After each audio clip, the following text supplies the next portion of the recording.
اعمال کی اصلاح کرم سے کر دے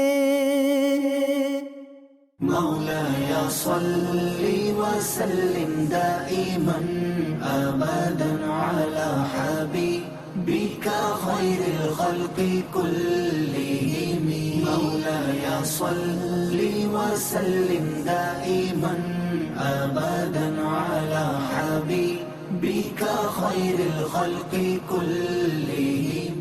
الحمدللہ رب العالمین والصلاة والسلام علی سید المرسلین اما بعد فاعوذ باللہ من الشیطان الرجیم بسم اللہ الرحمن الرحیم الصلاة والسلام علیک یا رسول اللہ وعلی آلک واصحابک یا حبیب اللہ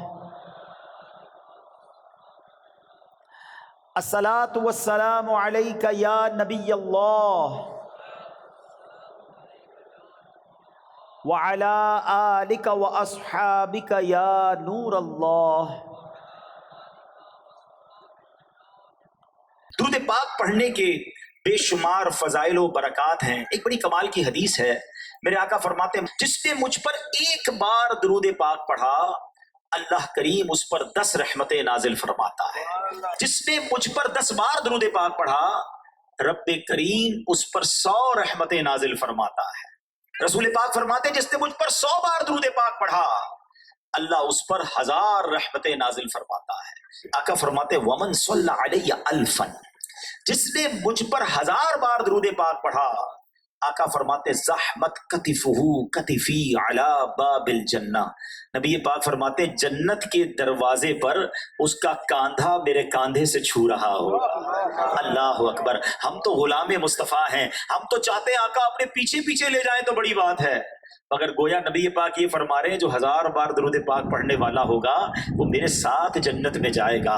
ہمارا موبائل فون، ہماری اور بہت ساری مصروفیات، ہمارے گھنٹوں اس میں گزر جاتے ہیں، اگر ہم ڈیلی روٹین میں کچھ وقت درود پاک کے لیے نکالیں تو ہم 1000 درود پاک آسانی سے اچیو کر سکتے ہیں۔ آپ میں سے بہت سارے ایسے لوگ ہوں گے جو ڈیلی واک کرتے ہیں، صحت کے لیے اچھی بات ہے، لیکن اگر ہمارا واکنگ ٹائم درود ٹائم بن جائے، میں جب بھی واک کروں ہاتھ میں تسبیح لے لیا کروں تو 30-40 منٹس میں واک بھی ہو جائے گی، 1000 بار درود پاک بھی پورے ہو جائیں گے، رحمتوں کی برسات بھی ہو جائے گی۔ آئیے نیت کر لیں، میں بھی نیت کروں کہ انشاءاللہ روزانہ کثرت کے ساتھ درود پاک پڑھیں گے۔ آئیے محبت کے ساتھ بآواز بلند درود پاک پڑھ لیں۔